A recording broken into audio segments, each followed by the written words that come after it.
Hvala. Pozdravljeni. Lani se je na primeru boja Radia Študent za osnovna sredstva pokazalo, v kako globoki krizi je študentsko organiziranje v trenutni obliki.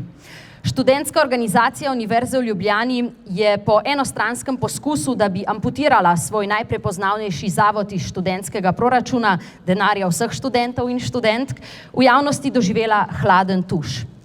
Več kot 15.000 posameznikov, 500 institucij in 100 pisem podpore fakultet, raziskovalnih inštitutov, akademskih skupnosti ter medijskih organizacij doma in po svetu se je postavilo v bran najstarejši neodvisni študentski radijski postaji v Evropi. In šov je za trenutek odstopil od privatizacije in finančnega uboja Radia Študent. Očitno smo naivno mislili, da so se študentski funkcionarji, poslovodje in študentski poslanci od razvoja dogodkov v lanskem letu kaj naučili.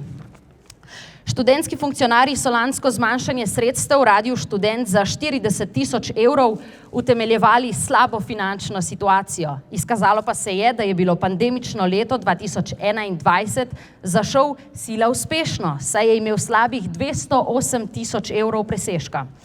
Letos so zato izbrali drugačno taktiko izčrpavanja radia. Namesto brezsramne prisilne privatizacije nam z obstruiranjem, političnimi igricami, praznimi obljubami, izmikanjem in v najboljšem primeru zgolj deklarativno impotentno podporo blokirajo spremembo akta o ustanovitvi. S tem radiju onemogočajo normalno delovanje in nas znova potiskajo v povsem nepotrebno krizo.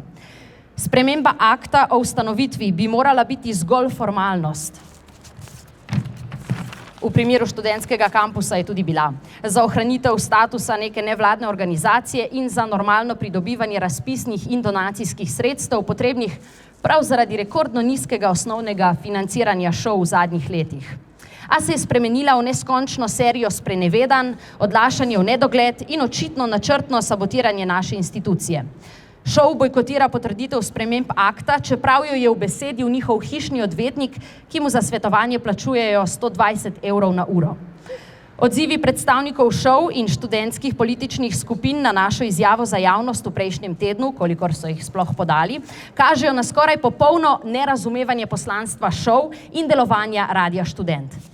Vodja poslanske skupine Povezani, Aleksander Miličevič, ki zadnje leto sedi v svetu zavoda Radia Študent, je za MMC na primer izjavil, da ni vedel, da bi radio kadarkoli sploh imel status nevladne organizacije. Vse to jasno odraža klavrno stanje študentskega organiziranja v trenutni obliki in nezmožnost učenja iz lastnih napak. Namesto, da bi olajšali in spodbujali delo osrednjega študentskega medija, nam še vedno na vsakem koraku otežujejo osnovne pogoje delovanja. Če mislijo, da se nas bodo s tem znebili, jim sporočamo. Radio Študent deluje v javnem interesu vseh študentk in študentov, zato smatramo, da smo upravičeni do sredstev, ki si jih na podlagi študentskega dela oteguje študentska organizacija. Šov je naš ustanovitelj, ne lastnik. Šov je upravitelj študentskega denarja in ne kapitalist. Celotno vodstvo šov, predsednika Klemna Petka, predsednika študentskega zbora Roka Dolenca, direktorja Andreja Klasinca, prokurist Andreja Boleta, vodjo poslanske skupine Povezani in člana sveta zavoda Radio Študent Aleksandra Miličeviča, kot tudi vse poslance ter poslanke študentskega zbora, zato zopet pozivamo, da v najkrajšem možnem času nadaljujejo pred 20 dnevi prekinjeno sejo študentskega zbora, da poskrbijo za njeno sklepčnost in potrdijo spremembo akta o ustanovitvi Radia Študent. Vse študente in študentke pa spodbujamo k aktivnemu spremljanju študentske politike, ki brez nadzora razpolaga z njihovim denarjem. Ne pozabite, v supervolilnem letu se jeseni obetajo tudi volitve v ljubljanski študentski zbor. Hvala.